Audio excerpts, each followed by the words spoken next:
Hello, I'm Andy Agathangelo, the founder of the Transparency Task Force. The Transparency Task Force is a certified social enterprise, which means that we exist to make an impact and not to make a profit.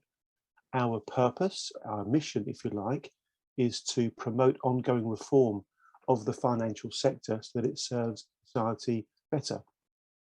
And whilst we are very UK based, we are an increasingly international organisation. I will show you very quickly that we actually have members in 22 countries around the world. Here I am to share my screen. And approximately 10% of our members are what we call ambassadors. Our ambassadors are individuals who are particularly aligned with our mission. These are people who are particularly aligned with the idea that the financial services sector is profoundly important to the well-being of society, to economic stability, and also to political stability as well. And as I say, we have members from 22 countries around the world, across the UK, across Europe, across the Far East, also America, and even Australia too. If we go to, for example, Australia, if you click on this link, and I'll put a link to this particular web page in the chat shortly, you'll see we have many ambassadors of the Transparency Task Force in Australia and the other countries as well. We have approximately 350 or so ambassadors around the world, and in total now, the Transparency Task Force newsletter, called the Transparency Times, goes to just under 5,000 people. And please bear in mind that we've built this little organization from scratch with very little resource over the last 6 years or so. And we are, I believe, having an increasingly significant impact, particularly in relation to getting the financial regulators to regulate more effectively. There's no doubt in my mind, ladies and gentlemen, that one of the issues we have is how to get financial regulators to regulate more effectively. That applies in the financial services sector, but it also applies in other areas as well. I'll be talking about the environmental regulators shortly too. So that's a bit of information about the Transparency Task Force in terms of our international reach. I'm going to spend a moment or two now talking about Violation Tracker UK. Now, some of you will already know quite a bit about Violation Tracker UK. We, being a very evidence-based organisation, were delighted to stumble across Violation Tracker, the USA version, approximately a year ago. In fact, under a year ago. I remember the moment very well. I was doing some research for the book that we published last year. I was doing some research for it, and I was researching Wells Fargo Bank because I was studying the malpractice and malfeasance and misconduct and mis-selling at Wells Fargo Bank. I stumbled across the Violation Tracker US version, and that then led me to reach out to the people in Washington, DC, and ask them to work with us to try to create a UK equivalent. And we've successfully done that. The database has now been up and running for a couple of months, and we're extremely pleased with it. I'm going to show you a couple of things. And again, I'll put the link to this webpage in the chat. If you click on the other summary section, you can then click onto the parent industry totals. If you click onto the parent industry totals, you will immediately see that on a list of the worst offenders at the top, the financial services sector is the worst. It is fined more over the last 10 years by the UK authorities than any other industry. Not only is it the worst, it is so bad compared to the others that if you add up number 2, aerospace and military contracting, plus number 3, telecoms, plus number 4, utilities and power, etc., all the way to the bottom, if you add up all of the other industries, the sum total of all of those industries equates to roughly the equivalent of the financial services sector. It really is quite alarming data. And furthermore, if you click on the financial services bit here, you will get the worst 10 offenders. NatWest Group PLC is the worst, then Barclays, then Lloyds Banking Group, then UBS, etc. These are the worst 10 offenders. But where you start to really worry is when you scroll down, you'll start to see a pattern. And the pattern you'll see is that the same organizations are committing the same kind of organizations being fined by the same regulator over and over again. Can you see this? Same organizations, same regulator, big fines, and is it having an impact? Clearly not. This points to two big problems, ladies and gentlemen. First of all, the problem that there is so much malpractice, malfeasance, misconduct, and mis-selling in the financial industry. Bless you, Jella. It also speaks to the fact that the approach to regulation is having nil or minimal effect on actual conduct in the financial industry. The reason we know this is because if it was having a good impact, then the organizations that commit crimes and do harm would stop doing it. But that's not happening. And the reason we know that that's not happening is because of this. Let me show you. If you click on the year column, can you see here? It will first of all take you to the oldest cases, but if you then click on the year column again, it will show you, look how many recent cases. Yeah, these are all 2021 cases. And virtually all of these organizations were committing the same kind of offenses 10 years ago. So that is why I personally believe that we are totally justified in thinking and frankly worrying that there is something particularly troublesome about the conduct within the financial industry in the UK. We know the USA is exactly the same pattern there. In USA, the financial sector is the top of the naughty list as well. And again, in the USA, if you add up the financial services sector and compare it to all the others, then once again, you will see it is approximately 50% of the sum total. In other words, if you add up all the others, it equates roughly to financial services. So that is very, very worrying. And it really does point to the idea that we need to change the way that these sectors are regulated. My personal view is that at the moment, the regulatory mechanism tends to penalize the shareholders of the organizations because they are the ones who are in effect paying the fines. But there is a significant lack of personal jeopardy for the individuals in charge when the malpractice goes on. And that, we believe, is something that really, really ought to change. I'm going to show you something else, which is going to be a bit more relevant to the specific nature of today's event. If you go to the homepage, so just click on the logo to get to the homepage. Oh, excuse me, I've gone to the wrong bit. Go to the basic search. We'll go there. If you then click on advanced search, can you see advanced search in the bottom right hand corner? Click on advanced search. There are so many ways to search this database. It's wonderful. That's why we're keen for it to get into Europe and frankly to get it, right around the world. If you go to the section called offence type, put your cursor in there, click on it, and you'll see there's a very, very, very long list of all the different types of searches that you can do in terms of the offence type. So for example, here we've got something called toxic spills and leaks as an example. Here we've got water pollution. Here we've got water services violations, etc. The one I'm going to show you though is environmental infringements. So go to this one here, environmental violation. Can you see here? Environmental violation. Click on environmental violation. Now bear in mind, before I show you this data, we live on the planet Earth, and as we know, there isn't a planet B, there is no other planet for us to live on. We live on our planet, and the amount of environmental violations, in other words, violations that are directly harming our planet in one way or another, is horrific. It's a very big word, horrific, a very potent word, horrific. I'm using that word very deliberately. The amount of environmental violations taking place in the UK, and of course, many, many other countries, is horrific. Since the year 2010, there have been 5,907 cases, a total fine of 313 million.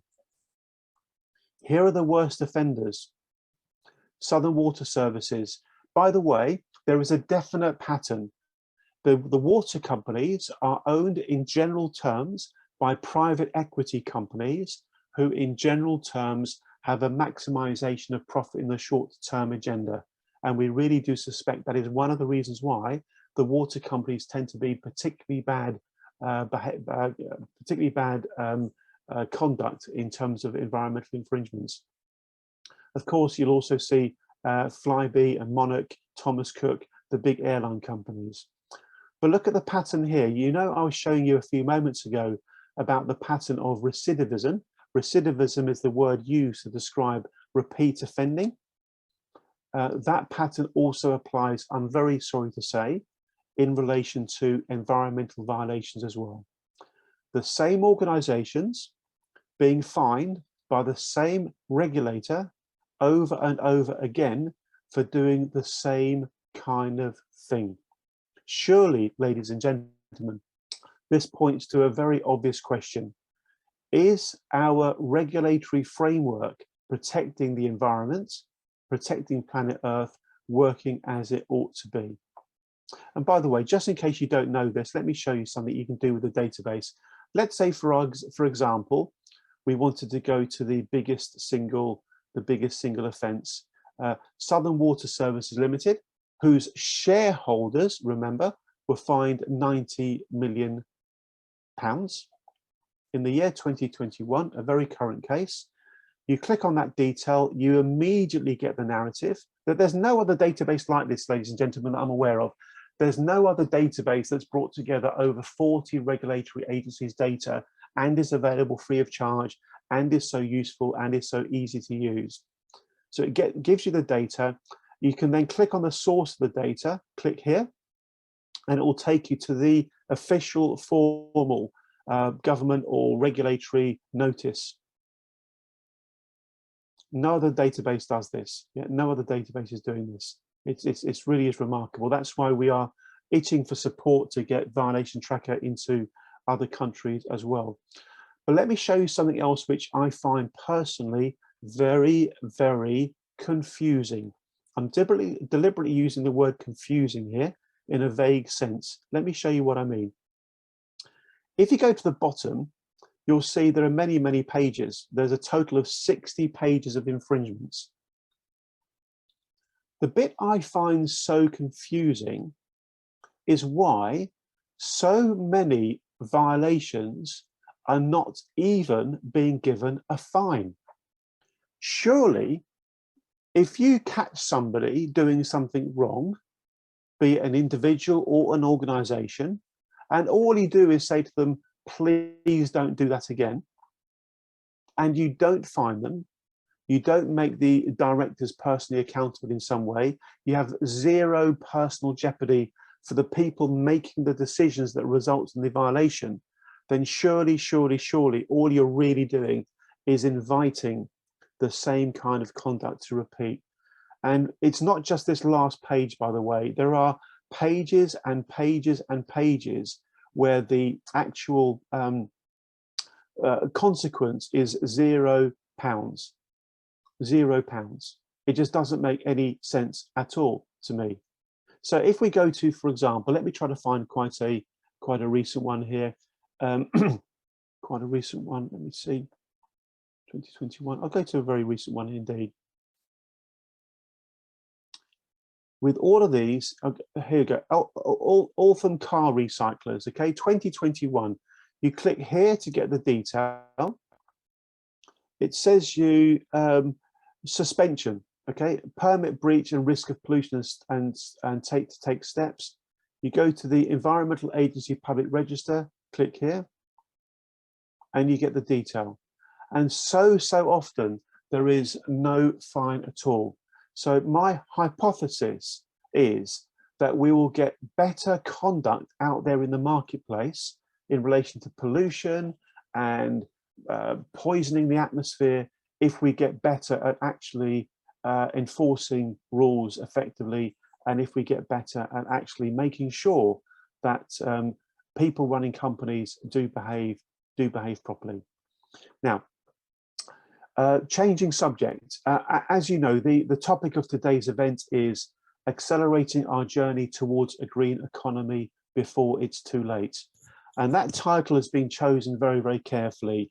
I and many other people, of course, hopefully most, if not all of you, I am extremely concerned that society as a whole is not yet responding with sufficient urgency to make the changes necessary to protect our planet and to avoid us getting to a point of no return. Many academics, many scholars, many authors, many subject matter experts talk about this notion that we are not a long way away from the point of no return. In other words, the point in time at which, regardless of what we do after that, we will not be able to save our planet and everything that lives on it from a catastrophic climate change. This is a real concern for us. We believe within the Transparency Task Force that the financial industry has come a long way in moving in the right direction, but it needs to be encouraged and motivated and perhaps even made to go even further, even quicker.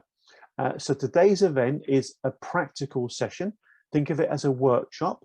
We're going to be understanding what activities are already underway in relation to the need to reform the financial sector as far as planetary protection is concerned. And also, we are going to be asking ourselves, what else could and should be done that isn't being done yet? Because that's where we want to put our attention. We have a truly terrific lineup of speakers. Let me show you what we have. We have, again, I'm going to share my screen after I've done my bit to kind of set the scene and hopefully get everybody on the same page. We have Cliff Pryor, who's the CEO of Global Steering Group for Impact. We have Sital Chima. Sital is a sustainability investment consultant. Sital is also representing the Transparency Task Force in relation to the development of some standards in the sustainability space. We've then got Jelle Benner-Heinecker, who is, forgive me, we've got Jelle, the wrong title there, I'll change that. Jelle, amongst other things, is president at Better Finance, a wonderful pan-European organization that advocates for consumer reform and financial reform. Transparency Task Force is very proud to be associate members of this. We'll get that error changed straight away. Meta is head of global operations at one of the leading pan-European organizations for climate change. And then Peter Green. Peter has so many job titles, we could have chosen about one of 7 or 8 there. So I do hope that sets the scene very nicely. I'm going to stop sharing my screen, and I'm now going to invite Cliff Pryor to take center stage. Cliff, like all the speakers, is going to be speaking for about 10 minutes or so, and then we'll open up for questions and conversation. If I do my job reasonably well today, there should be a fair amount of interaction. I want to try to create a dynamic whereby this is like a group of friends talking about an important topic. So thank you very much for allowing me to set the scene in this way. Cliff, over to you. Thank you very much. Thank you, Cliff.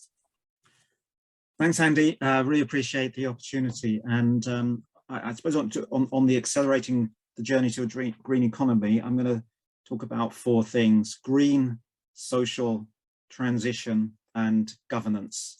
And backing all of this is work that we did with the GSG last year with the G7, the UK's presidency of the G7, to create an impact task force. And that brought together about 120 leaders, 40 countries, all working towards a new future for finance, global reporting on enterprise value with harmonized standards, working towards mandatory accounting for impact, measuring the good and bad impacts of every company, at least every listed company, and investor decisions as well, and effective approaches for impact valuation covering both enterprise and externalities with regulatory reporting. And this, we think, if we can get these recommendations through, and they had a lot of backing from a lot of very influential people in the task force,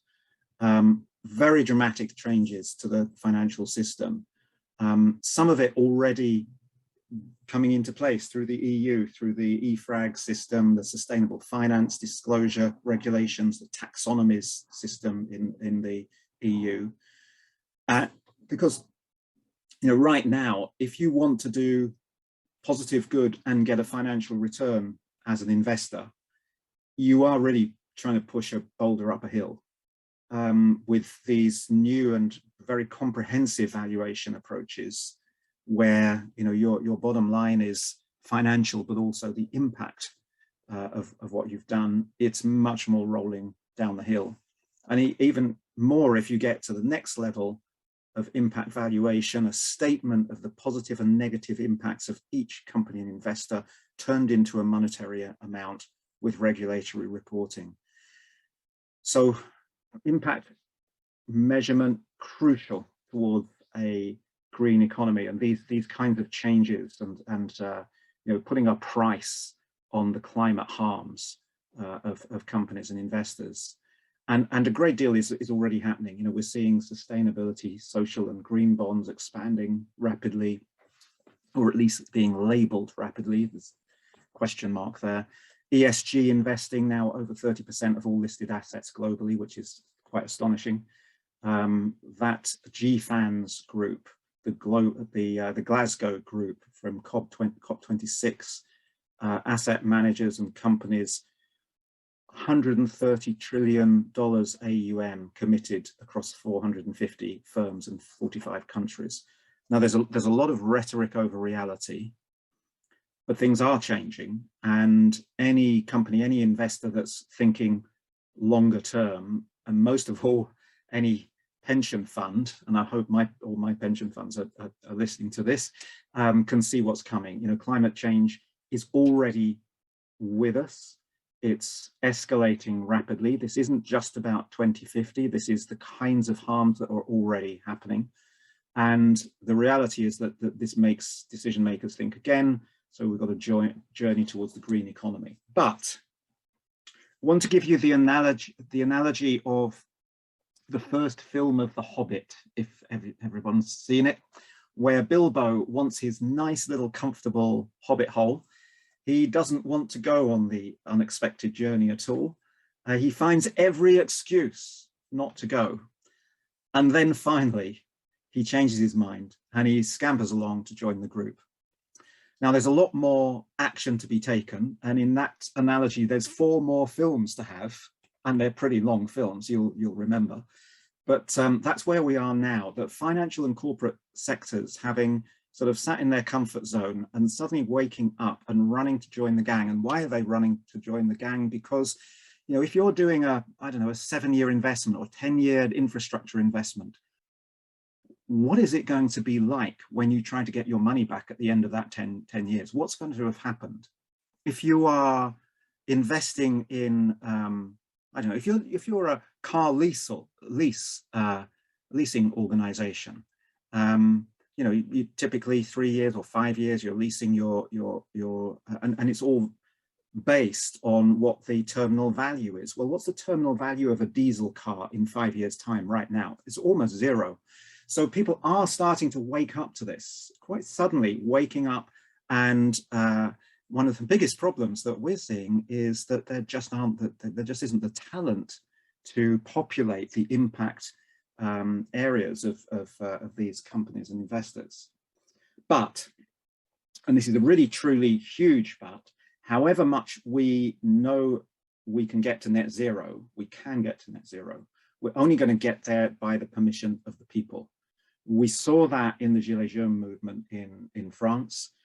We saw it in American democracy, where the West Virginia coal fields actually hold the balance between right and left.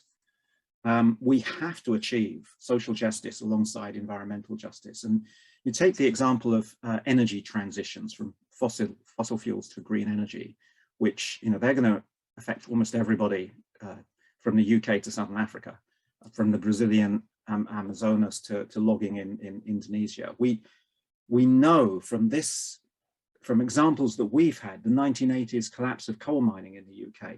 Yes, there are new jobs, but they're not the same in the same place as the old jobs. They don't require the same skills, and the pain of transition can be long and traumatic. And that's even in the rich countries.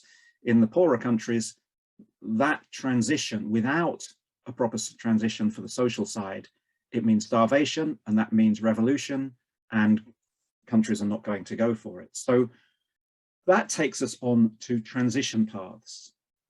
And, you know, I believe that transition paths towards net zero are hugely important. But whilst you can measure the positive and negative impact of company and investor decisions year by year, measuring a transition would actually require the TARDIS, and you know, a future commitment is only a hope. So what can we look to I got 2 points to try and make transition paths work, one of which is self-serving, and that's that companies and investors are seeing the future and will, you know, work towards it. And the more that governments show rigor and confidence in a net zero economy that this will happen, the more companies and investors will plan towards it. The second is governance. Governance for impact in management as well as measurement. And I'm pretty confident about the direction for measurement. You know, that moves to harmonized standards and regulatory reporting, impact valuation, etc. But for me, the big piece of the puzzle is the management side. You know, we need longer term planning and governance for the transition. And that's where, you know, at the moment in my mind, I have a mental block. I don't see I don't see anything that I trust for this transition at the present, and it is so important. You know, we hear within the UK some of the Conservative Party members saying, you know, why do we have to do all this net zero stuff? Other people are doing it. We don't have to do it, etc. And that's what undermines that process and undermines the possibility of a transition which is both socially just and environmentally just. So, summary: green economy essential. Things are moving in that direction. It relies on social justice that has not really been thought through. And the transition paths, which are the only paths, we really need a governance system that will get there. I'll stop there. Thank you. Thanks, Andy. Cliff.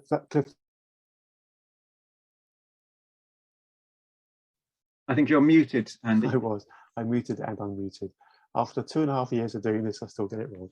But Cliff, thank you very much indeed for setting the scene so well and covering that ground so in such a clear and compelling way. If I may, I'm going to kick the Q&A off in relation to following up on your piece. Greenwashing. How would you define what greenwashing is? That's the first bit, because everyone seems to have their own little kind of take on what it really is. And what can we do about it? Because it seems to me it's a really big and growing problem. And the further we go down this journey, the more significant a problem it might become unless we do things to stamp it out. So what's greenwashing and what can we do about it, Cliff, in your opinion? Yeah, so I think the biggest hole in the green economy at the moment is that almost everybody invents their own sets of standards. And so what do? They pick the standards that are most convenient to them. And that's, I think, is the biggest and most toxic part of greenwashing at the moment. And that's why, you know, the creation of the ISSB, the International Sustainability Standards Board, as part of the IFRS, working towards harmonized standards, a single set of standards globally, with regulatory reporting on them. And, you know, that is hugely important. At the moment, you know, the amount of friction, but also the opportunity just to gain the standards is appalling. The other is just the plain, well, let me use my language carefully. There is a lot of movement, particularly in the social, green and sustainability bonds market, of simply taking bonds that are already there that happen to be impactful, yes, and putting a green label on them. Okay, so that it's making us feel that there's more progress than there is. It is, however, putting a label, a proper label, on what is properly there. And, you know, that may be a transitional path towards something that's better. Now that, you know, we have got these kinds of bonds, you know, people like me want to put my investments into those kinds of things. I wasn't able to do that before. I can actually go specifically into that direction. So that's, and then there are the downright lies. And, you know, we've seen some of those. When impact funds from mainstream asset managers started coming out around 5 years ago, I would say, you know, there were more gaps and holes and lies than there were reality.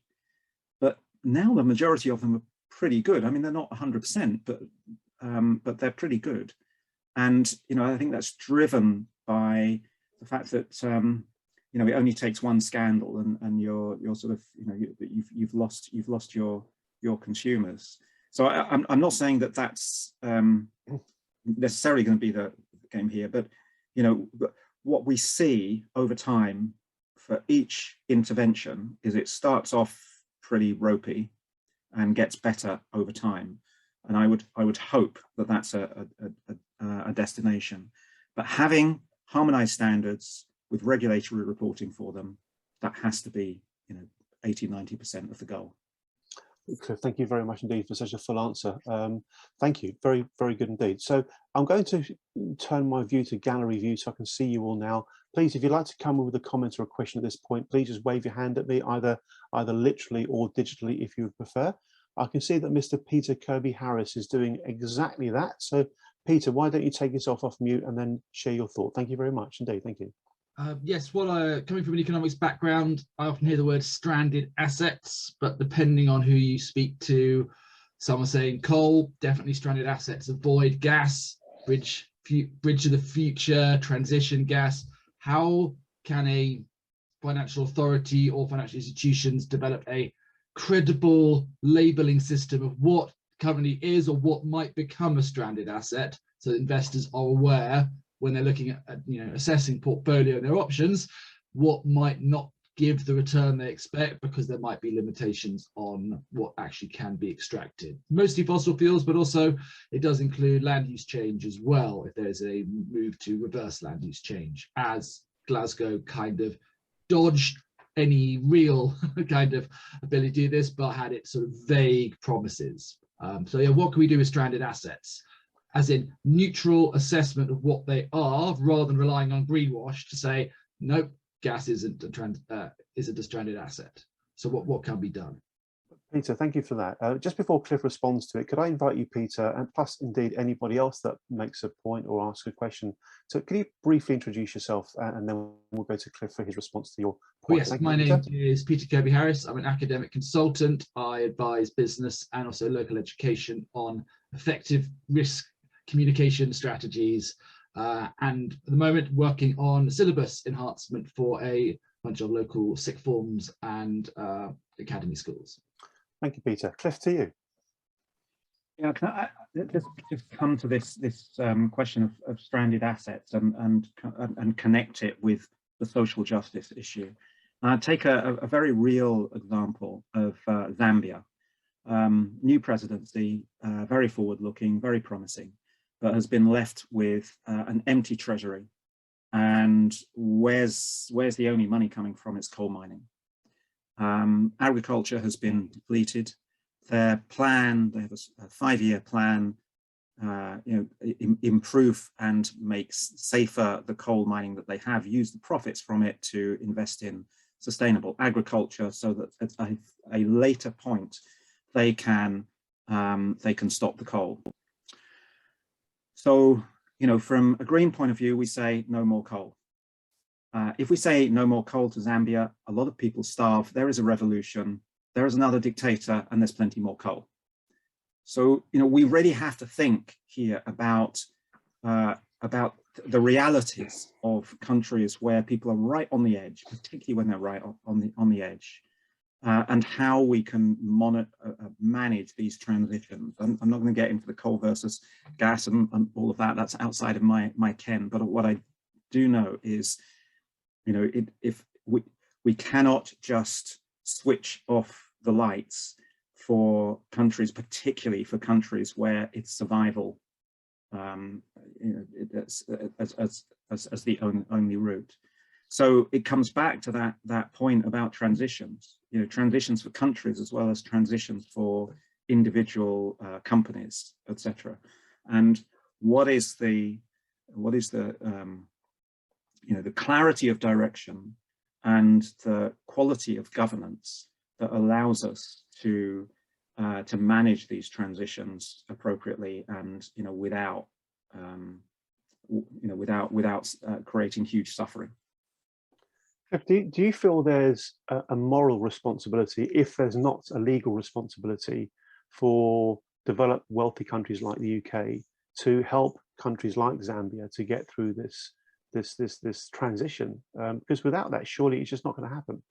Well, absolutely, and I'll go to another country, Ghana, where the CEO of the National Advisory Board there was talking to me recently, and that they are desperate to get to improve mobilization of capital into Ghana, improving DFIs and all of this kind of thing. But she was saying at the same time, all of that gets wiped out if the global North doesn't change its ways, because the coastline of Ghana is starting to flood and the northern part of Ghana is turning into a desert, and you can have all the nice DFI mobilization of capital you like, but that's going to be overwhelmed, absolutely overwhelmed.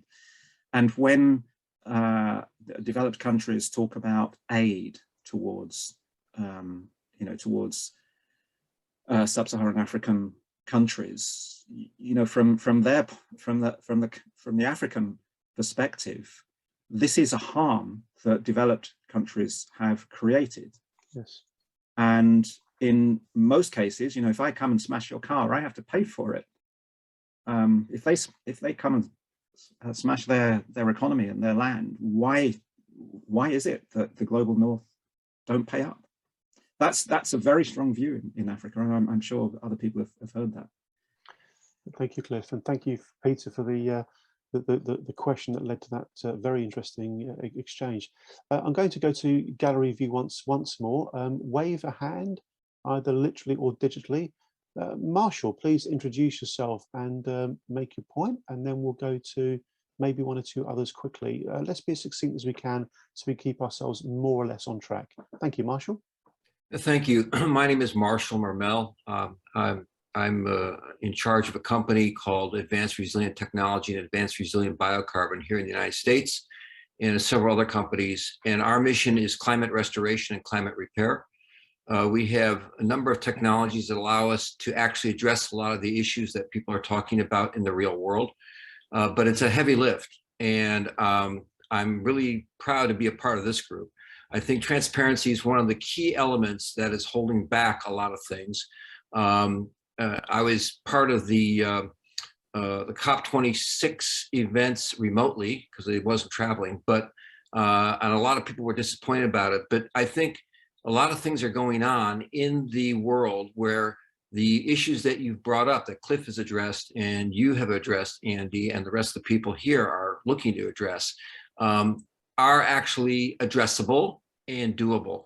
I'm participating with a group out of Malaysia to present solutions to developing world countries. One of the issues, I think, from a financial point of view that can be done, and it was brought up about climate bond, green bonds actually. And green bonds, the term is confusing because there is a green bond, there's an ESG bond, there's a climate bond, there's a social responsibility bond. They're all green bonds, but they're confusing. The one bond that has a taxonomy, in other words, rules of the road that are highly strict and you need to follow them if you're going to get it, is the climate bond. and it developed in the European Union.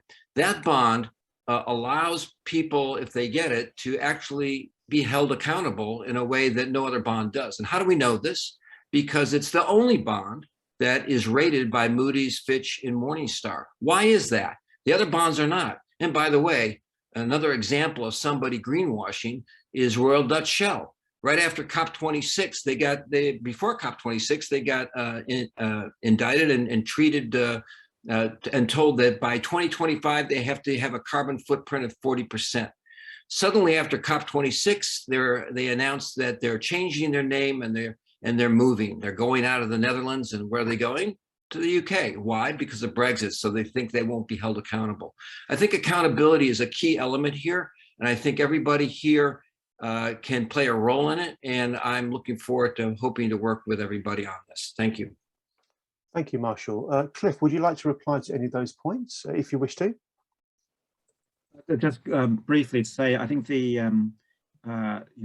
shifting jurisdiction to get out of controls, and also the offloading of the nasty parts of companies into private equity, into black pools of the economy. I think these are serious risks, serious issues for sure. Thank you very much indeed, Cliff. Let's go to Anne-Marie Borg. Anne-Marie.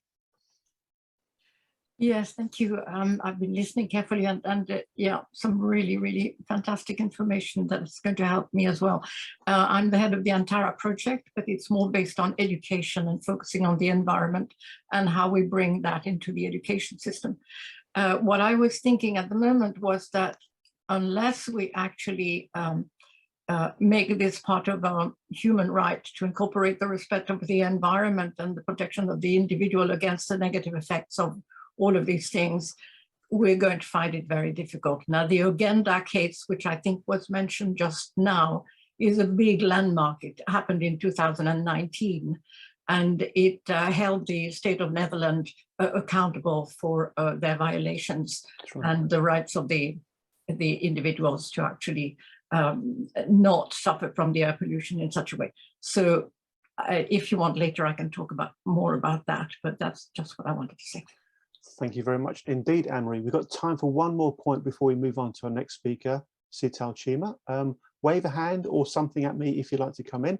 We're going to go to Johnny Stormont-Darling first of all, and Nigel will pick up on you later on if that's okay. So, Johnny, please introduce yourself and then go for it. Thank you. Thanks very much, Andy. I'm Johnny Stormont-Darling. I'm a kind of engineer who's transitioning into social sciences and have been over the past couple of years, and currently work in consulting the indoor farming industry, and was involved in running a global citizens assembly last year, which presented a people's declaration to the world leaders at COP26, amongst other things. Yeah, still trying to find my place in sort of a new world at the moment. But I'm wondering, this is a horribly kind of big picture, but I'm just wondering, Cliff, what you think, if you think that this, talking about transitions, does ultimately over the very long term, or perhaps slightly less than very long term, require an intentional transition away from capitalism, or at least as we know it?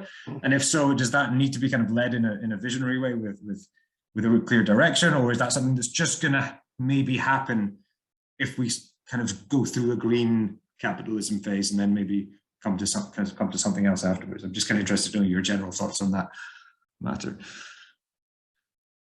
Well, that's big. Thank you for that one. Yeah, look, I mean, the transition that we're working on at the moment is the one that we think is achievable, which is that instead of only having your balance sheet and your profit and loss reflecting what has happened to your enterprise, that you are adding in to what you've done externally.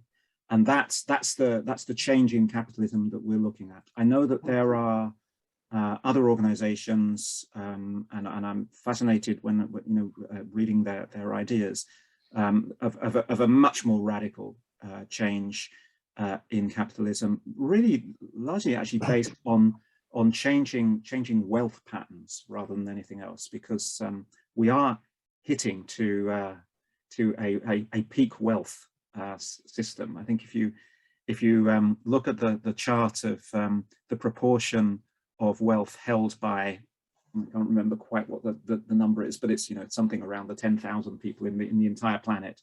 You've only got about 30 years to go, and they own everything.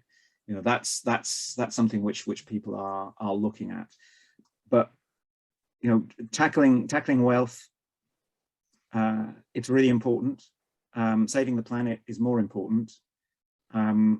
Our bet is that by costing in those externalities, we can make a really significant difference towards the catastrophe that's heading to us. That's where we're going. It's not, I'm not saying that it's the right thing to do in the very long term, but I think it's the right thing to do right now. Cliff, thank you so much for an extremely valuable set of inputs into our session today. Can we please all show our appreciation to Cliff? Thank you very much indeed, Cliff. Super stuff. Thank you very, very much, and keep up the great work that you and your colleagues are doing at GSG. Thank you very much indeed. We're going to go straight to Sital Chima. Sital, please do take a moment to introduce yourself, talk about what TTF's been doing with BSI, etc., etc., etc. And if you can keep it within 10 minutes, that would be super cool. Thank you very much, Sital. Thank you. Hi, I'm Sital Chima, and I work as a sustainable investment consultant. And I've just completed a chapter which is in the publication process for the Institute of Directors on ESG, climate change, and sustainability. So it's telling the directors of boards what they should be doing. For example, Business Journal Board Agenda 2021 is suggesting that everyone has a subcommittee, board committee on sustainability. Everyone should be thinking about what should they do differently if there's another pandemic, so on.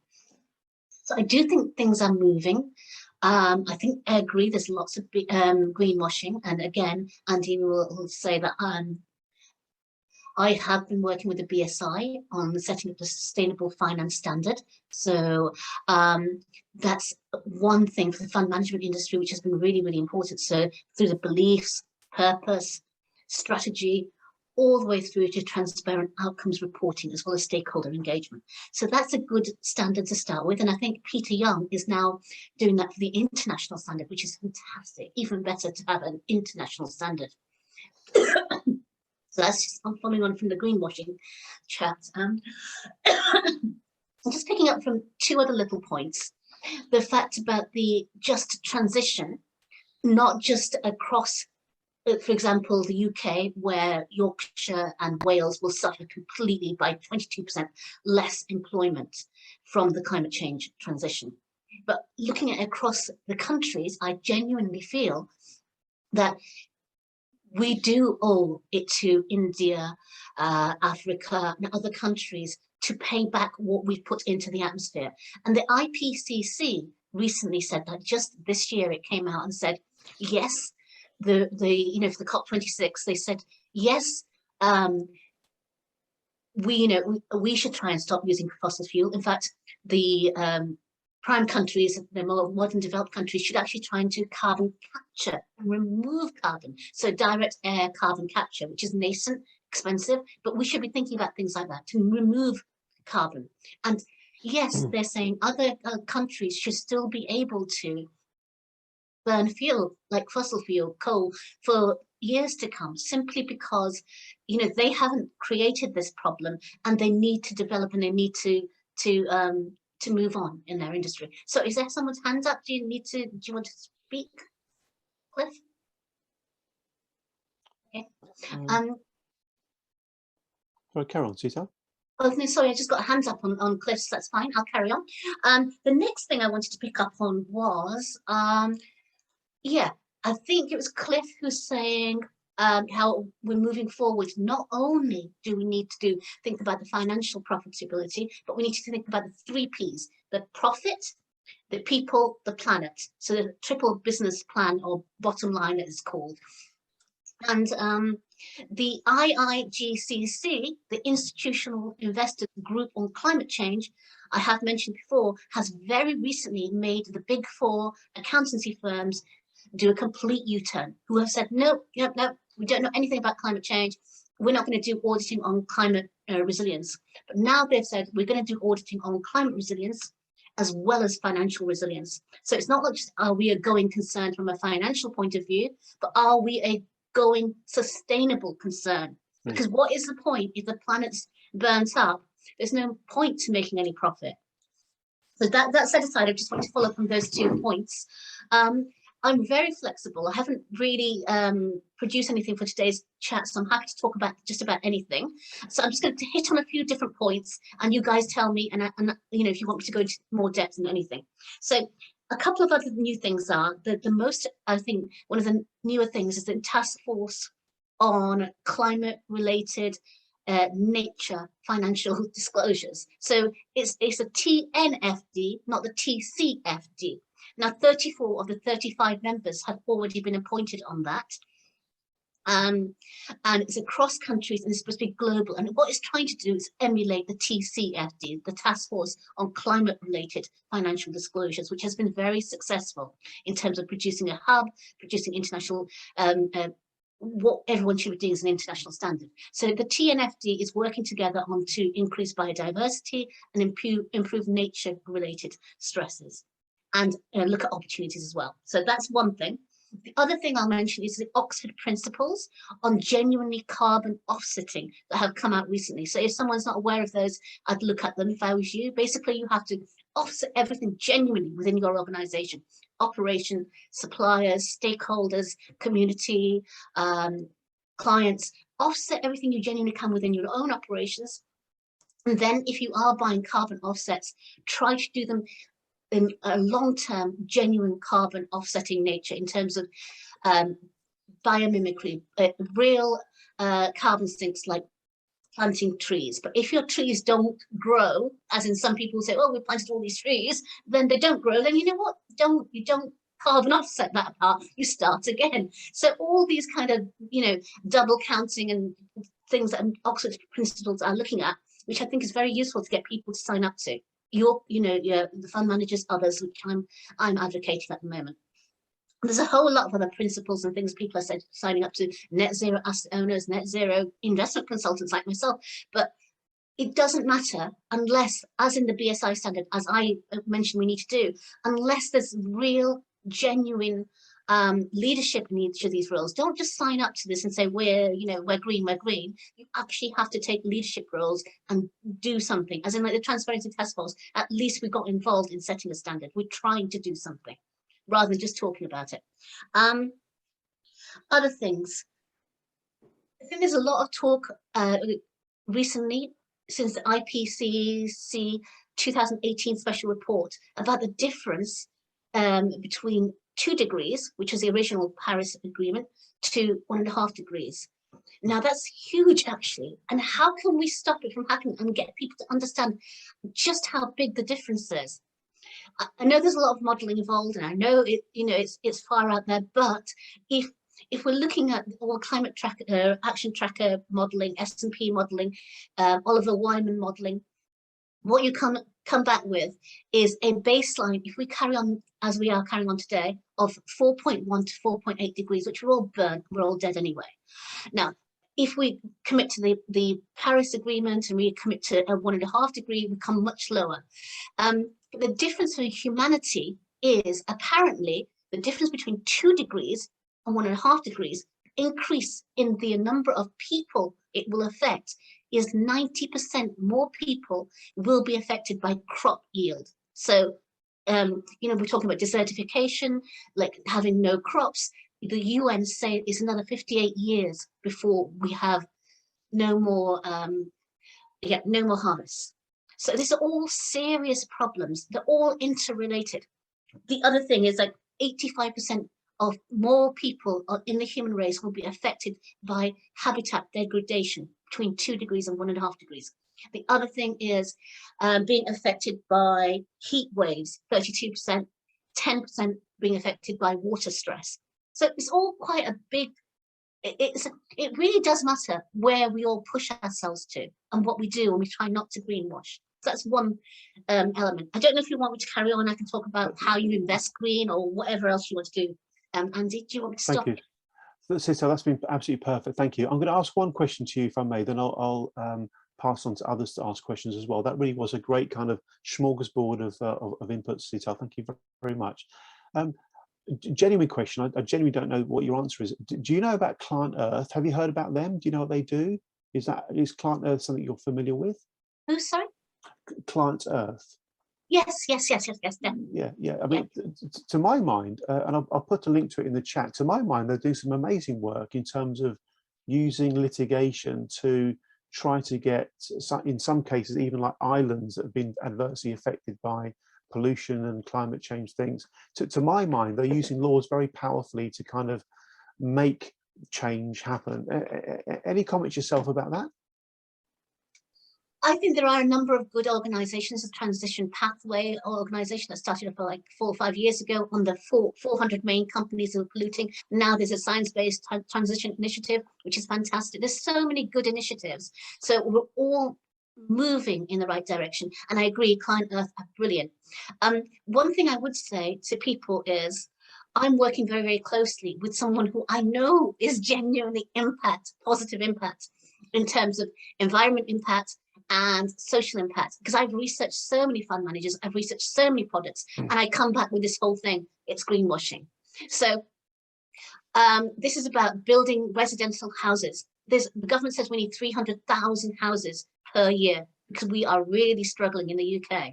And these guys have been working for 4 years on developing genuine green housing.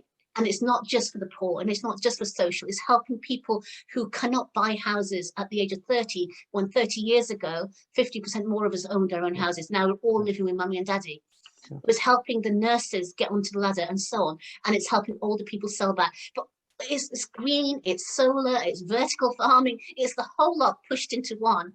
So if any of you know who I should be talking to, I think, let me know. I mean, it might be Peter Young. I don't know if you've got any ideas of where I should be talking. I'm going to talk to impact investors, and I've got fund managers. I've got loads of fund managers that I know, but I'm thinking about out of the box for that first development phase that nobody really wants to put money into. What they're saying is that developers take 25 to 40% out as profit for themselves. Okay, this is the normal short-term plan of a developer. Oops, let's take it. We've taken all this risk. 25 to 40% we're taking. We move on. What these guys are saying, we don't want to take that. We want to put it back into building beautiful houses, and we want to genuinely slow over long terms, over 60 years, take it back. And they're working with Lloyds, who've already given accreditation to them over a BOPAS scheme, which Lloyds will give warranty to these houses for 60 years, not the 10-year new builds. So what I'm trying to say is that there are genuine schemes out there, but people, when you actually try to tell a fund manager, they're saying, well, we don't really want the development area. When I try to talk to private equity, they want 25% return back. And that's not the model, is not going to work. So bond origination is something, if anyone has any ideas to help me with this project, because I just think it's so worthwhile, let me know. Sital, sorry. Thank you very much, Sital. We'll go to our next speaker shortly, but just before we do that, we had some dialogue through one of our members with Triodos Bank and also West Bromwich, I think it was West Bromwich Building Society, in relation to that very topic you've mentioned. Because I might forget otherwise, pop me a quick email, Sital, and I'll come back to you with the name of a contact to pick up on. Triodos Bank, and what was the other one? And West Bromwich Building Society. West Brom Building Society. Lovely, Sital, thanks, thank you. You're most welcome, and thank you also for your input today. It's been excellent as always. Let's show our appreciation to Sital, and then we'll move on to Jella. Thank you very much indeed, Sital. Super duper. I'm extremely grateful for Jella to be speaking with us today and being part of this meeting. Jella is a very, very senior person, highly respected across Europe. A very senior person within the Better Finance organisation, which the Transparency Task Force is extremely proud to be associate members of. Jella, over to you. Thank you very much again for being here. Thank you, Jella. Thank you very much, Andy. Thanks for the invitation. It's always a pleasure to be here. Let me first of all underline, yes, I'm here as investor representative of Better Finance, but also from our German organization, DSW, which represents 30,000 retail investors, not to confuse with the WS, which is a German fund company. Let me underline, I'm not a climate activist, nor am I an expert in sustainability issues, just a normal investor representative. And I would like to take the opportunity to give you a twofold perspective. Firstly, a view of private investors as shareholders of companies and what they expect out of the Green Deal.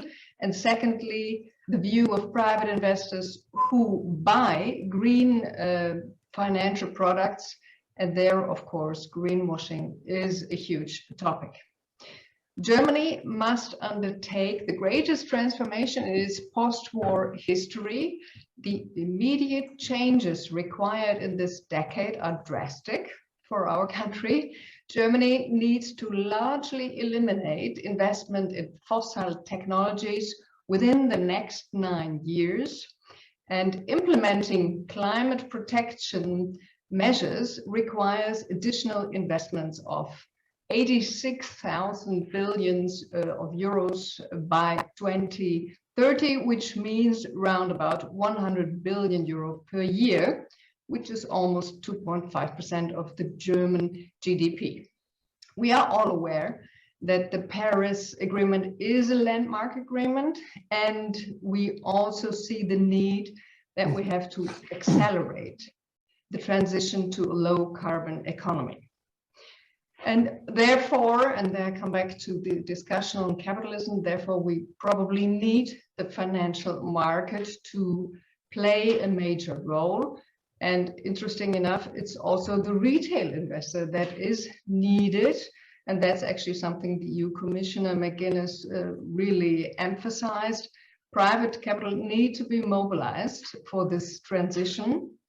And of course, what does this mean for the private investors and an association as ours? Well, what we can already see, at least in Germany, is that there is much more increased engagement of investors and the investors' representatives with respect to sustainability issues. They are much more in the focus than in the past. I mean, I can tell you, as an organization of investors and shareholders, we are in a constant dialogue with the management of the listed German companies. These are about 650 in Germany. And we usually discuss financials with them.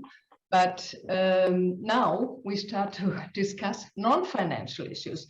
So as you can see, the pressure on the companies is increasing even from other sides, not only from the climate activist sides. Now this season, we are just educating our speakers. We have about 70 speakers all over Germany. And we tell them, now this year, you should really focus on sustainability questions. How ambitious is the climate strategy of the company you are invested in? How is the peer group performing?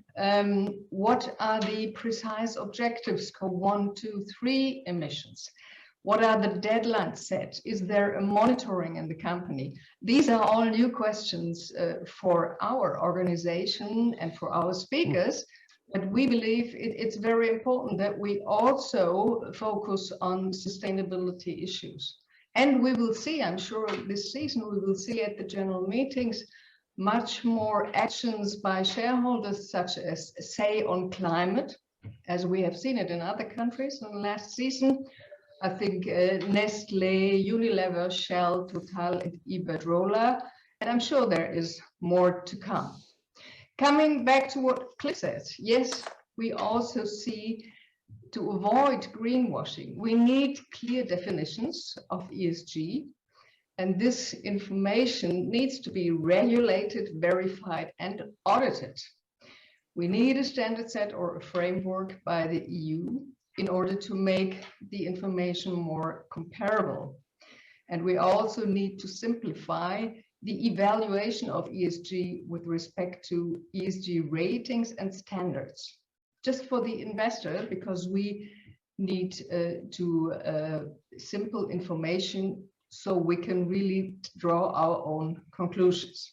So in the ideal world, I think the financial figures are just as important as the non-financial figures. And of course, we're all waiting for the European reporting standards on sustainability, which are being developed by EFRAG, and at a later stage, hopefully also international standards by the ISSB. Well, to be very honest, I'm not coming from the E front, from the environmental front. So I do see that looking at ESG, the S should be more in the focus. But now we already have social taxonomy being introduced by the EU.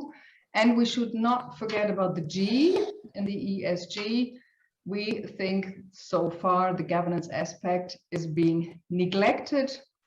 And therefore, this season, for example, we ask the listed companies, well, if you are as serious about climate transition, then this should also be reflected in the directors' pay. So we focus on the link to non-financial KPIs. We would like to see at least 20% of the variable pay of the directors linked to ESG criteria. And we also take a close look at the board composition. Is there ESG expertise represented on the board? As you know, we have a two-tier board system in Germany. So we want to have ESG expertise at the CEO or CFO level, but also on the level of the supervisory board. And let me finally turn to the green products that are being sold to retail investors currently in Germany. Now, I can tell you we are amazed to see that the German market is flooded by green financial products currently.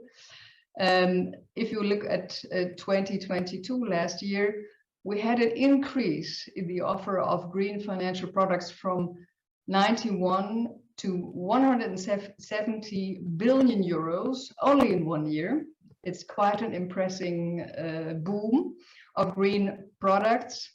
But to be honest, we believe they just took the old products, gave them another label, and now they are being sold as green products. And for us, of course, we would define that as greenwashing. And of course, it rings an alarm clock at our organization. And we are actually very worried that we will face more and more greenwashing when we take a closer look at these products.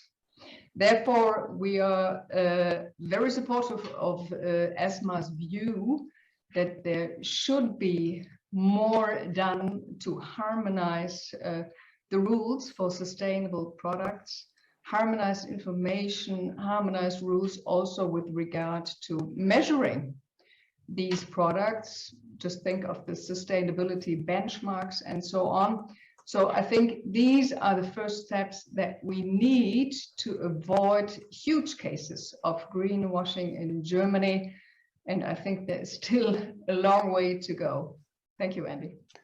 Thank you very much indeed, Jella. That was wonderful to get a pan-European perspective on these issues. Jella, I found one area that you spoke about particularly interesting, to do with the incentives of the directors and linking their pay to criteria relating to sustainability and so on. There's a wonderful quotation by Charlie Munger, Warren Buffett's right-hand man. And the quotation is, "Show me the incentives and I'll show you the outcome." And of course, this quotation speaks to the idea that people will do what they are incentivized to do. So when you mention something which is all about incentivizing the reform of companies through the pay packet of the directors, this immediately resonates with me. I can see how it would work. Can you tell us any more about that in terms of how it's actually functioning, or are there even any examples of organizations that have started to go down this road that you were aware of? Because I think there's a real treasure chest of opportunity for change by having reward mechanisms linked to these sorts of issues if done correctly. Yes, Andy. Actually, we have a vote in Europe on the directors' pay system, and now also on the directors' pay report. And I think we are not the only ones. We also see institutional investors and even proxy advisors that take a closer look at how many parts of the variable pay are linked to non-financial KPIs.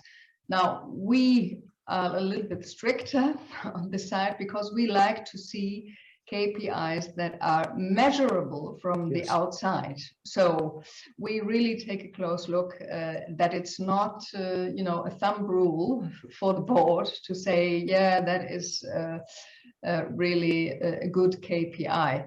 So we look at the company specifically, what is their climate strategy, and they usually publish also their objective, and then we take these objectives as the underlying KPIs, and then we want to see quite a significant portion linked to this performance factor. Fantastic. That's really, really good to know. Really good to know. Thank you so much, Jella. I'm going to go to gallery view so I can see everybody once again. Please wave a hand at me. We're good for time. Wave a hand if you'd like to come in here. Mr. Nigel Cairns, you're first in the queue, having me not allowed you to come in earlier on. So Nigel, over to you. Please take a moment, first of all, Nigel, to introduce yourself. Thank you. Oh, hello, everybody. My name's Nigel Cairns. I have no professional interest or connection with green economy issues. I'm here just out of personal interest and concern. But I have a question that's really probably applicable to a number of the speakers. And that is, how do you go about providing a meaningful assessment of the really large global companies such as hedge funds, or for instance in this country HSBC Bank, who are a FTSE company, but arguably its main sphere of investment and activities is in China. And I don't know if the information available enables any proper accountability to take place of companies of this sort of size, especially in countries that are deemed to have concerning standards, possibly with regard to fossil fuel usage, etc. Very large companies are very good at their PR. They say that they're doing this, that, and the other. They're very concerned about their images. But I think there may be a big disconnect in terms of actually what's happening to very large sums of money, and how distant this becomes from the actual interests of shareholders. For instance, companies like HSBC may have very big shareholdings by pension companies, and you've got sort of a number of different layers of investors, and it actually becomes very remote to the individual about what they're investing in. I was wondering if there are any comments about the ultimately about the issues of accountability. Thank you, Nigel. Let me, if I may, paraphrase your point, and then we'll go to Jella, and we'll go to CETEL, and we'll go to Cliff. They may all wish to say something about this. What I think you're saying, Nigel, is that very large international organisations are able to move money around and influence around and use different jurisdictions to do different things. It may therefore be very possible for them to camouflage, if you like, what is really going on under the bonnet, so to speak, within their organisations. I think that roughly summarises what you said, Nigel. Thank you very much. Jella, then CETEL, then Cliff. Any comments about this particular issue? Is there anything that could be done about it? Well, I think it's a very important issue, and I agree with Nigel. I think it's all about accountability, which is, of course, very difficult if you have such an international company, because you do not really know who is responsible and who is accountable. To be very honest, I think for the private investor, it is almost impossible to assess. And I think you really need to rely on professional analysts that really take all of the international activities into consideration. Thank you, Jella. Thank you very much. CETEL, you're something of an investment consulting guru. I know you'd have dealt with many different fund management portfolios over the years, particularly from a sustainable perspective. How does the fund management industry get around this issue of really understand what's going on within a great big within a great big multinational that's got a huge balance sheet and a hugely complex organizational structure, etc. Any experience of that? Any thoughts, please, Sital? You may be on mute, Sital. I think you are. Hi.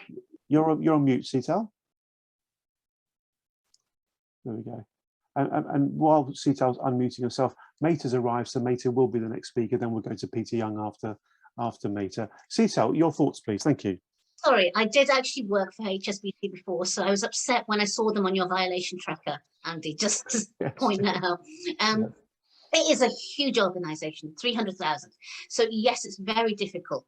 But I think the industry has been trying, yes, with these BSI standards, yes, with the international standards, and yes, there's something for the banking industry as well. The sustainable finance standard is across banking, not just investment. So it's supposed to look at HSBC, the PRA are reading them in as well, in terms of all the banks, even TCFD disclosure had to become relevant in 2019 for HSBC, for example. So the industry is moving forward. The other thing is I'm really pleased about is that the Big Four and all the accountants now have to assess HSBC, all the other corporations on climate resilience, and it should be sustainability resilience and everything, not just financial resilience. That's one thing.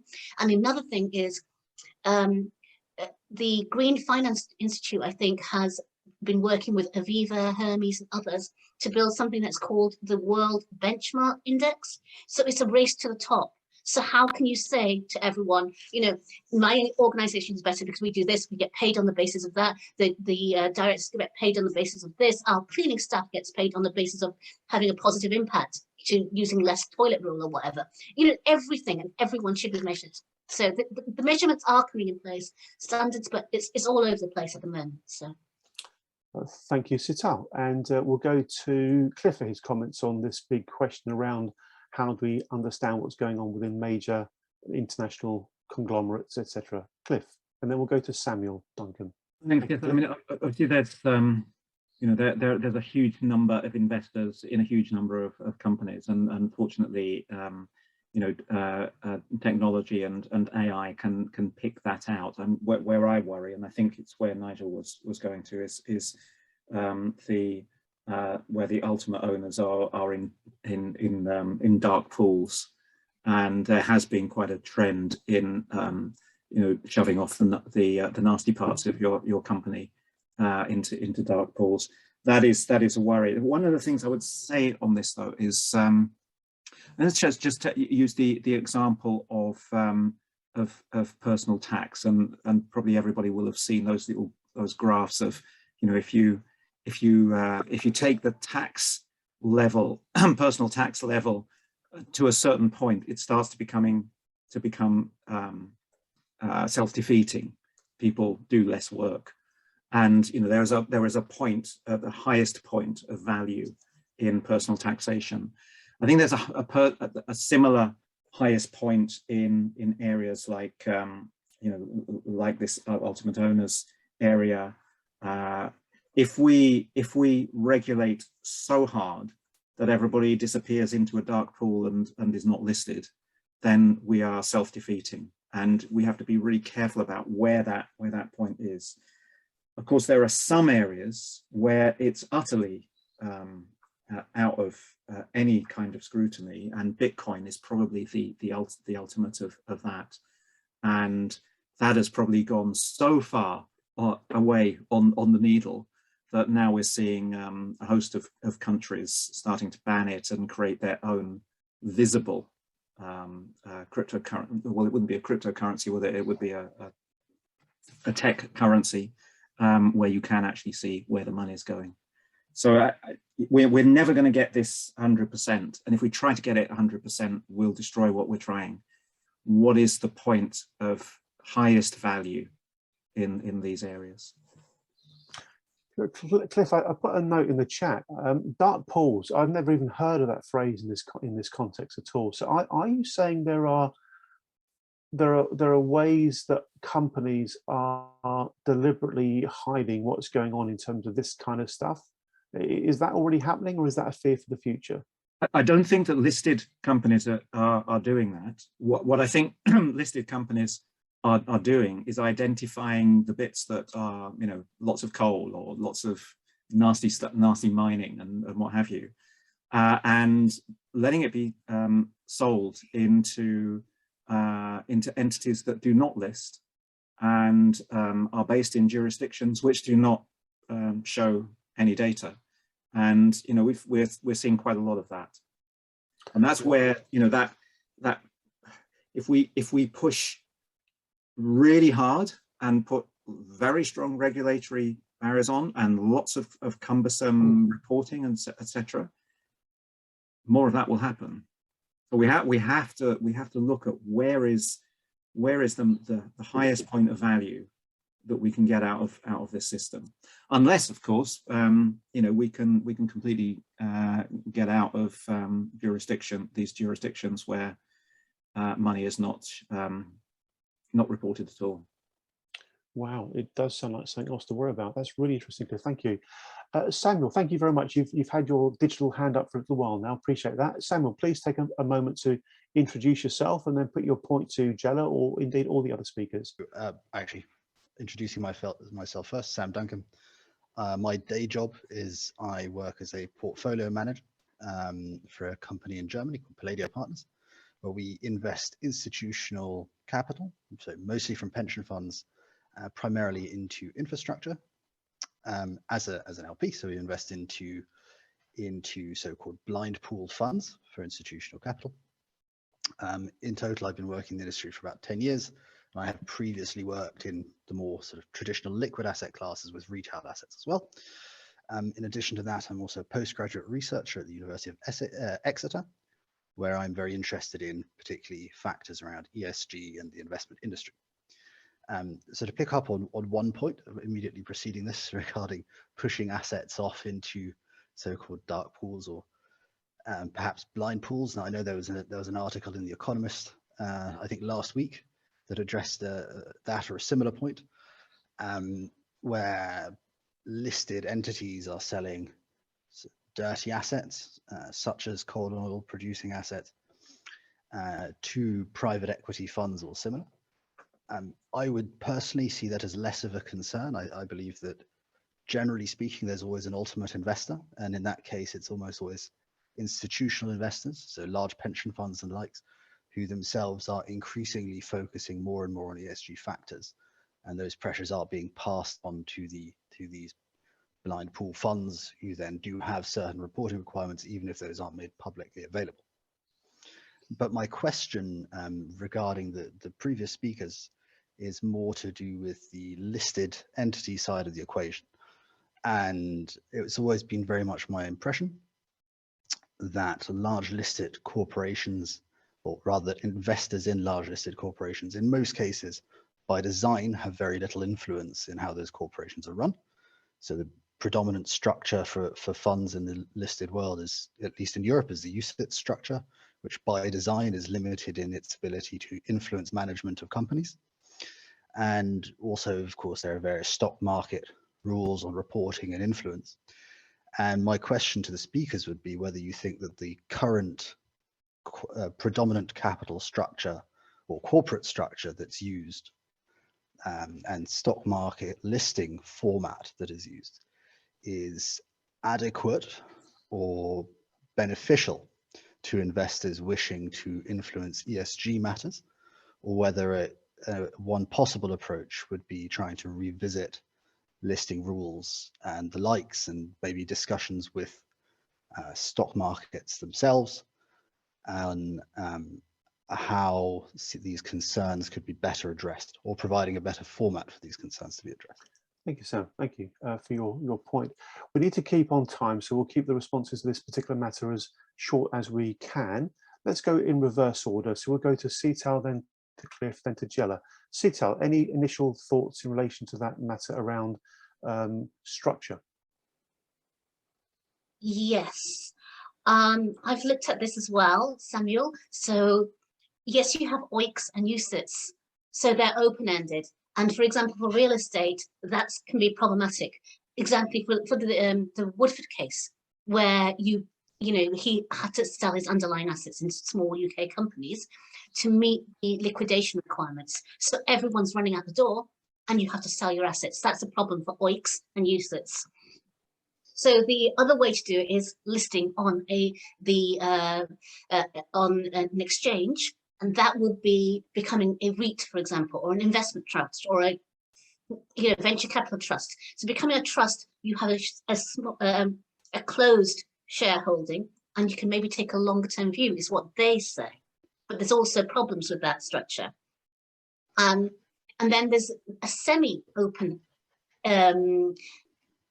vehicle that Aberdeen have been using. Standard Life Investments, I used to work with them, and they've opened one up for their property. So people have to stay in the investment for 3 years, which is, I think Germans real estate structure is based on that as well, kind of semi-open and semi-closed. So yeah, I would say that there are loads of problems. The world is changing. They are trying to bring in ESG at all levels, but yeah, sorry. That's all right. That's great. I've noticed that Cliff is going to go very, very shortly. Cliff, you want to spend just 30 seconds or so on this matter, if you'd like to? Fortunately, I do have to leave because it's not an area that I'm well appraised of. So I'll pass on that one. But just to say thanks everyone for your really fantastic contributions and questions. And apologies, I have to go to my my exec team right now. Go for it. Thank you very much indeed, Cliff. Thank you. And let's go to Jella. Jella, any comments from yourself about this matter? Maybe just 2 remarks from my side. If we take a look at the DAX 40, and I'm sure Samuel knows it better than I, this is actually owned by foreign institutional investors in a vast majority. So we are very much dependent on what the BlackRocks of the world do and what actions they take, because they are the ones that have the influence. And from my experience, I think you were asking about the structure, I always see listing as an advantage because, first of all, there is more pressure on the transparency side. Right. And also you have very often higher standards. Not only regarding transparency, but also with respect to ESG issues. So I'm still the optimist that believes that listing could be an advantage. Jella, thank you very much indeed for your response, not just to that point, but for the whole of your input today. It's been great to have you with us. It really has been a privilege for us to have you with us, Jella. Thank you. Can we please show our appreciation to Jella? Thank you very much indeed, Jella. Thank you. And we're going to swiftly go to our next speaker, Meta, who's going to introduce herself, and I'm pretty sure think she's going to be showing some slides as well. Meta, lovely to have you with us. Please do take yourself off mute, and then when you're ready, show your slides. Thank you. Thank you, Andy, and thank you for be here with you today. Very happy again to be part of a Transparency Task Force event. Thank you. My name is Maite Ibarretxe. I am originally from Bilbao, from the northern part of Spain, but I live in the Netherlands already for more than 8 years. My background is in business law and innovation management, and I have been basically working in the same domains, first for a long time in the corporate world, and then later also in the more public and non-for-profit sectors, also in the embassies, in the Water Association, in the CNA group, in the foundation, and now I'm the Chief Operating Officer in the European Institute of Innovation and Technology, Climate Kick. So this topic is very close to what we are doing. It's not, I'm not so, how do you say, so deeply knowledgeable on the finance sectors as you are.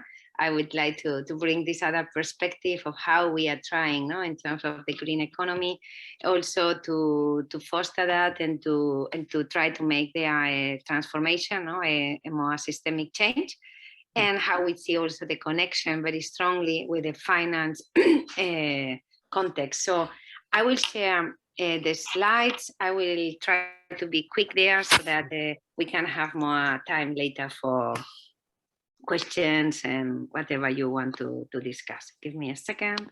I share my screen. Can you see my screen? Let's see. Yes, we can. Perfect. Thank you, Meta. I will put that now in full presentation mode so that it is easier to see. And in the context of this accelerating our journey towards a green economy, I would like to talk a bit of orchestration and the systems innovation approach that on one side, it's true that we use it very much in the EIT Climate Geek, but also it's something that is very close to what I have been myself learning and now also lecturing, because it's the areas that I'm also very much close to my heart. And we see it as a way, let's say, to really amplify in this case, the finance voice towards a new economic model. So let's start a bit with the world context and what we see in this picture. So the symptoms that we see is the inequality crisis and the climate breakthrough. These are big things that are happening all the time nowadays that we recognize, and that's why I think it's so actual, the activity, but the real root cause is the broken economic system, which brings it much closer to the topic, I think, also of the Transparency Task Force, together with the finance associated with that. Same way in the finance context. So we see, as in the Transparency Task Force, as we are looking for this crisis that the finance sector is experiencing. And I have put just a couple of symptoms, not all: lack of transparency, profit before principles, which again shows this broken financial system that we need to try to see how we can reimagine it.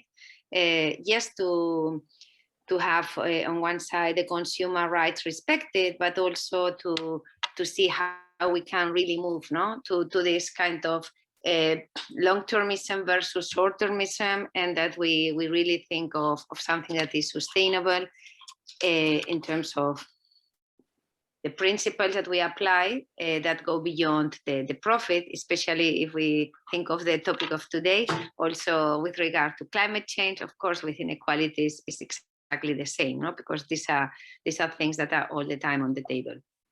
Yeah.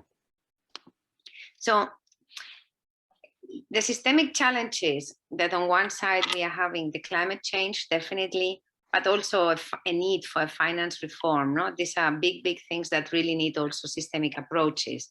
We need to bring individual finance voices in an orchestration so that we can have this exponential result that I would like to explain quickly how we see that. So if you think of the 3 steps in innovation that probably are familiar to many of you. So we have the traditional incremental innovation, good idea, we invest in that, that's always good to have that. Then we have the collaborative one and the radical ideas like Facebook or Google that sometimes happen. So the collaborative one is the one that is the one I want to talk about, which is basically what is represented in this graph that you see here, which is also the essence a bit of orchestration.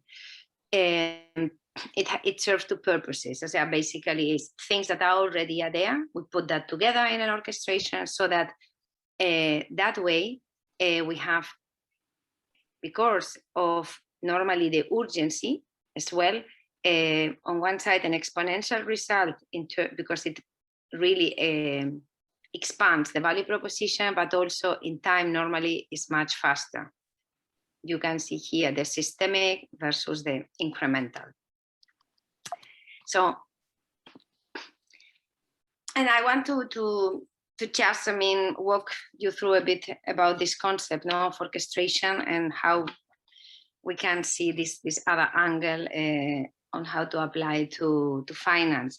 So the same as all the instruments in an orchestra are already relevant in itself and important, only when we put them together is when we really get the magnificent effect of an orchestration. And that is basically the essence of strategic orchestration. It's the magic that all the stories can be heard at the same time.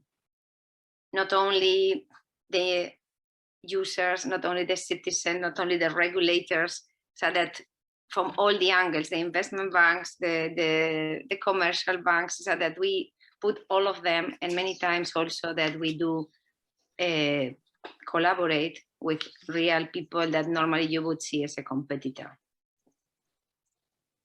That is the magic, that everything happens at the same time, and to find this harmony without really saying anything. There, in these orchestrations, important things to mention is that the power that you can exercise with your partners that you bring together in the orchestration has to be exercised through diplomacy. You are not going to have hierarchical power. You cannot dictate what these other nodes or partners are going to do.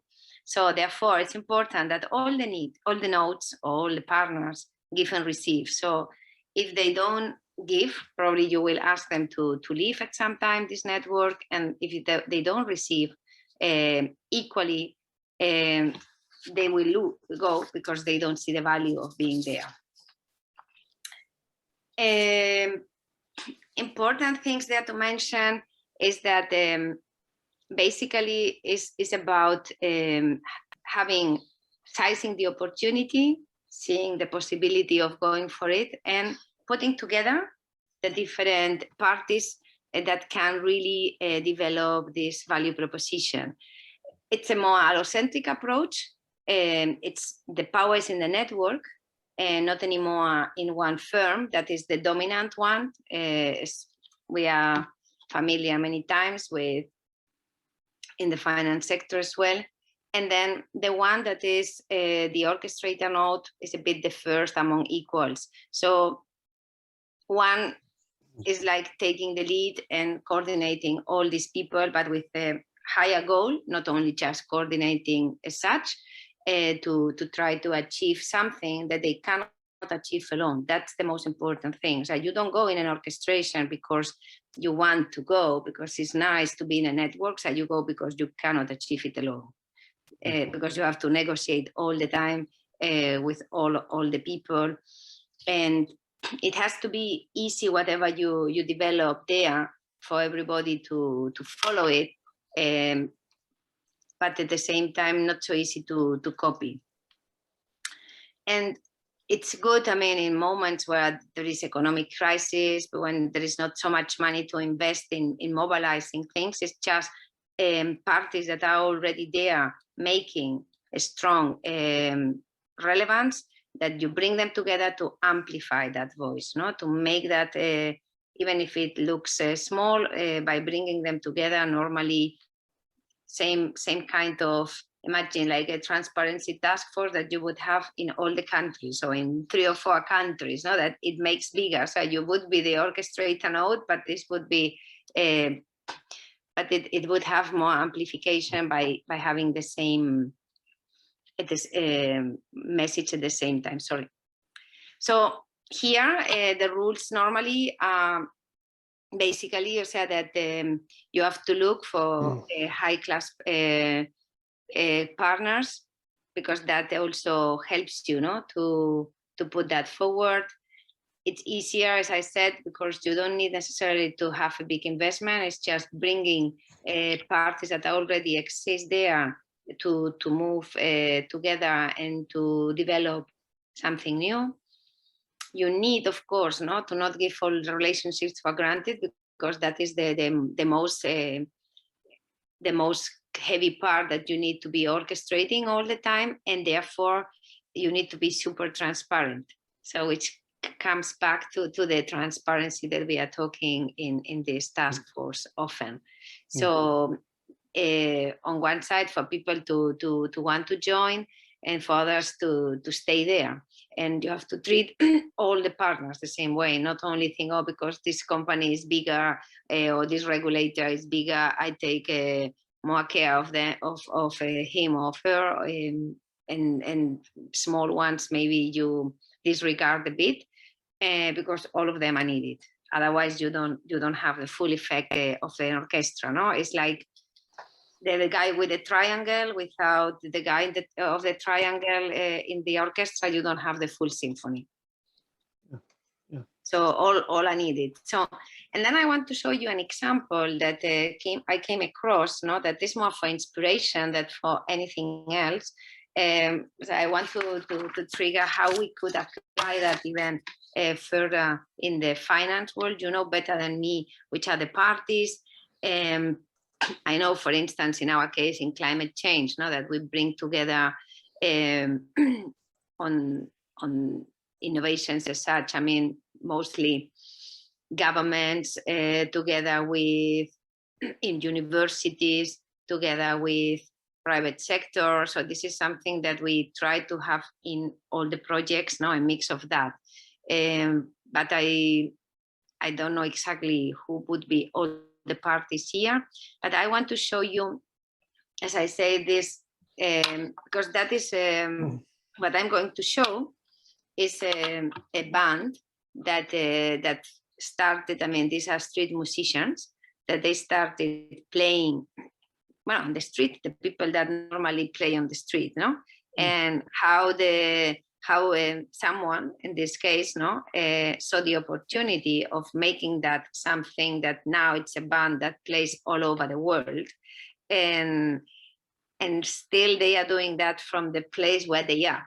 So let me show that to you. So, but in the same time, I really would invite you to see which parties would you say that we could replicate a similar example in the financial world, because I think that's with your knowledge, I mean, and an example like that for inspiration would really be something that I think it's interesting to explore.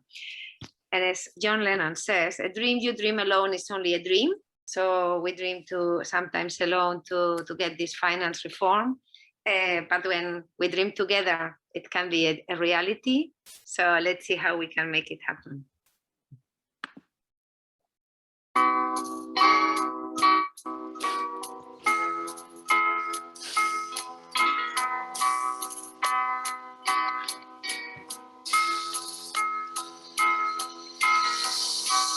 Imagine there's no heaven.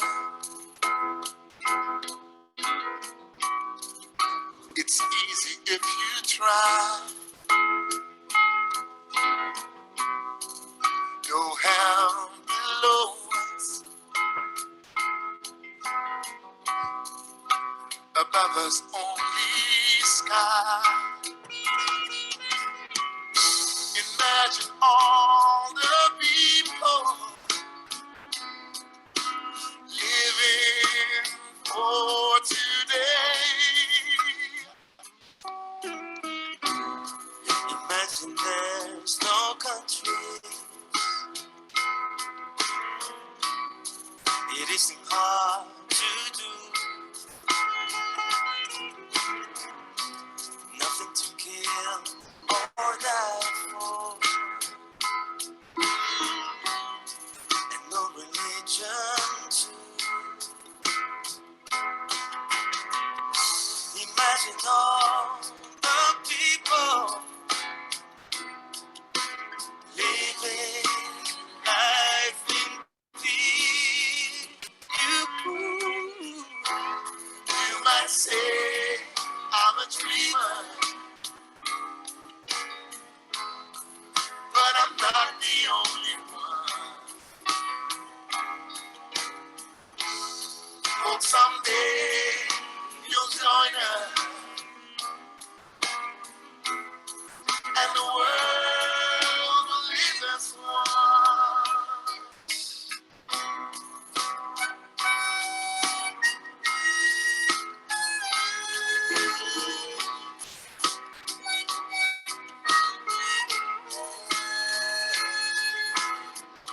Imagine no. So Thank you. I'm stopping the sharing. Thank But you yeah, very much. I wanted to say to that is, as I said before, they started as street musicians, and now what they are is a big band, that they have foundations, that they have big concerts sometimes, but still the amplification in their case comes, as you have seen, from the cities, not that they are playing, but you are seeing, so at the same time in different places. Yeah.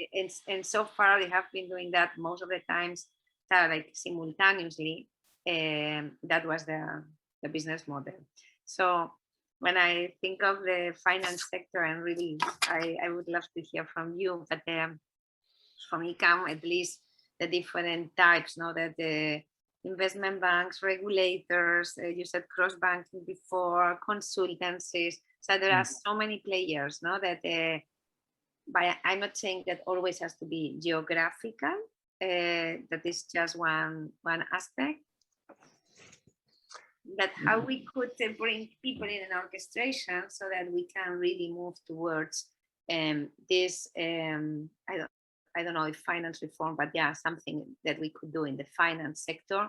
That yes, as a consequence, probably would help also the green economy, and maybe to have not so many inequalities, but overall it's like the first step towards a new economic model or a new economy, because it's the root cause of what we have. Maita, thank you so much for sharing your vision. What a beautiful, beautiful vision. I really enjoyed that, particularly as I like that song so much anyway, as of course millions of people around the world do. I have one question for you, then we're going to go to Peter Young, our final speaker, so that we can finish on time at 2 o'clock. My question is, where do you see the leadership coming from for this vision, the catalyst, the epicenter of the idea? Is it the United Nations? Is it the World Economic Forum? Is it the World Bank? Is it the Global Compact? Do you see a natural home for this conductor that is needed to bring all these moving parts together, as you articulated so beautifully? Any thoughts about that? Yes, let's say one thing, we always try to think of this natural home, as you say, to mobilize that. And those actors that you were saying, like the World Economic Forum or the World Bank or whatsoever, they could have started that if they wanted. They have sufficient power and traction to mobilize people and institutions. Many times it starts with much smaller actors. So even yourself, Andy, with your task force, I'm saying that now, I'm not saying that as a joke, no? If you would see hundreds of examples of orchestration, what you see is that normally are not the traditional players that you would expect to be in the lead. So who takes the opportunities, as someone that says, I mean, if we would bring together the World Economic Forum, the World Bank, some regulators in the City of London, so it takes the effort of orchestrating that to do this transformation is when normally it happens. And at the same time, of course, it needs to have some business model for yourself. If I take the example that we are saying, transparency task force, not that you just coordinate for free, So it's not always one of the big ones. I mean, they're not going to take the effort. Maita, thank you so much for such a creative and vision-inspired session. Thank you very much. Let's show our appreciation to Maita before we move swiftly on to Peter Young. Thank you very much indeed, Maita. Thank you. We'll be circulating Maita's slides later. Thank you. We can all watch the link in full. Peter, you're going to need to put your succinct socks on, so to speak, to get your message across in the time that we have left. Please do so, Peter. But of course, start off with an introduction. Thank you very much indeed. Thank you. Thank you. Thank you, Andy. Hello. Yes, so I just said I'd do a mop-up session on the few hanging on in there till 2 o'clock. So I just really want to refer to some of the stuff that's been sort of said earlier. I'll refer to a few hats as I go along. I think that's going to be easier. But I want to just talk a bit about transparency, about standards, about regulations, about greenwashing, and about the natural environment as well, if we're talking about a path to a green economy. First thing came up earlier about transparency, traceability, I think, is the key word I would use there at the moment.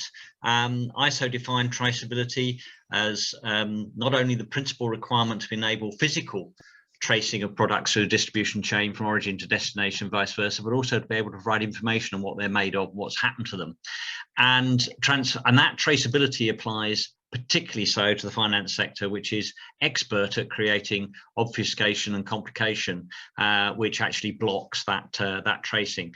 And there's a really good thing circulated earlier from Planet Tracker, which argues, I think, very well about the necessity of this. And in the first instance, asking the finance sector to actually ask of companies to provide that traceability information. That will reduce their exposure to hidden supply risks, which is good for the finance, but it'll also teach them how to actually overcome that, which is much easier than it used to be with many modern digital systems and things. We can even in some countries trace individual items of waste now, so there's no reason why we can't do it for substantial financial flows. One hat, I chair the ISO committee. Sital mentioned it earlier on sustainable finance. I wanted to just call out the fact that we do have a new framework standard published last month, and you can see it. I'll just send around the link. And that is a principles and guidance standard for sustainable finance. It's international. We've had about 35 countries input to it to date. It's your opportunity to have your say. So anyone interested, please you look at that link. I was also going to talk about other international initiatives that I thought were most of interest. Some of these have been raised and some of them haven't. We've mentioned the International Sustainability Standards Board. Gosh, it's important we get that one right. At the moment, I'm not sure we've got all the right people involved, but there's a lot of us working hard to get that more broad approach. There's the IOSCO Sustainable Task Force. I'm going to give the top 7 on sustainability related financial disclosures. There's the G20 Sustainable Finance Working Group, which is producing a roadmap that will come out later this year. There's the Task Force for Scaling Voluntary Markets. Gosh, yeah, voluntary markets need regulating. They're so important. And at the moment, they dominate, particularly the sort of carbon climate agenda, with a lot of risks associated with that. Things that we saw, for example, in the early days of greenhouse gas emissions trading, which went terribly wrong. The TNFD forum, TNFD and its forum, which I represent ISO on, that's another one we've talked about. Very important, you've had the link. The Race to Zero, a number of working groups, including one on net zero finance and disclosure of climate related risks, which the UNFCCC is running, and EFRAG's been mentioned, and of course the European initiatives to get their regulations out, particularly given that companies are actually arguing that these should be stronger. We've really got to watch out for that sort of undermining. You mentioned right at the beginning about violation tracker and Southern Water. Just to put, I've got to say, Southern Water, do people realize they're owned by a single purpose offshore organization which is interested in financial return, and all of those fines relate from lack of investment because that owner has decided to put short-term profit over long-term investments. So what do we need? We need stronger environmental regulators. I did want to put in a case for the regulators today. We don't fund them enough. We put a minute amount of public resources into our environmental funders. They actually, to answer your question, Andy, they have to choose who to prosecute because they can't afford to prosecute all the people they find breaking the law. They just don't have the budget. So we're not going to get good environmental controls about that. And I want to also talk about beware of this greenwashing. It's quite deliberate on quite a big scale. It's no surprise perhaps to people to hear that what was the biggest sector representation at COP last year? It was the oil industry, and they were flooding that meeting and all of those key decision makers with their evidence that they can provide solutions which will allow them to continue to trade as normal. We need some of those solutions to put the climate back, and particularly the natural world back. But what we can't do without regulation, transparency, and clear standard-based accountability is let lots of companies use that as a thin veneer to carry on not addressing the climate and environmental crises, but provide some kind of offsetting and actually excluding others from access to some of those vital restorative processes. And the natural world, I think, is a really good one just to finish on there. We really need to put more attention into that and not just look at climate. We've had 3 very important reports at a national level. The French had a silent spring for the financial system, exploring biodiversity-related financial risks in France. Netherlands had its own indebted to nature, and in UK we had the Dasgupta review. All 3 governments have said, gosh, this is really important, and all 3 governments have yet to really come up with a way in which they can get nature to be included in financial decision making. So of all the things we need perhaps in 2022 is to crack that nut. TNFD is the place to watch. I'll leave it there, Andy, because it's 2 o'clock. That was a remarkably cool wrap up, Peter. It really was. Thank you so much for doing that in such a skillfully succinct way. We will be bringing it to a close, folks. This is a topic of huge importance. We must accelerate our journey towards a green economy before it's too late. And I'm extremely grateful to all of the speakers we've had today: Cliff Pryor, Sital Chima, Jella Benahainaker, Meta, and Peter Young as well. Thank you so much for preparing your sessions and delivering them so fully. Meta has just raised her hand. We're going to go to Meta for a quick comment, and then we'll be bringing this to a close. Because I was thinking to your earlier question, Andy. Yeah. And I'm not sure if they would be the right people, no. But I mean, finding the right investment banks or investing people that are investing in green things, they could be a good orchestrator to mobilize the others. I understood. That is just, I mean, the question is coming to my mind. I mean, they need to have some, how do you say, some incentive to do that. Yes, indeed. Thank you, Meta. We will get some business. Sorry for this. You've left us all with a lot to think about there, Meta. Everybody, thank you very, very much indeed. We'll be circulating the chat and Meta slides and the video once it's done within a few days. The rest of it will happen tomorrow. I wish to thank you all very much for setting aside some time for this remarkably important topic. We'll be returning it to again and again and again. Thank you very much indeed. Have a good rest of your day. Thank you, speakers. Thank you very, very much. Thank you. Bye-bye. Bye-bye. Thanks a lot, Andy. Thank you, Jella. Thank you, Peter. Thank you, Meta. Thank you, Sital. Bye-bye. Thank you, Cliff is gone. Bye-bye. Bye-bye all. Thank you. Bye-bye. Bye-bye. Merci. Au revoir, Anne-Marie. Au revoir. Bye-bye.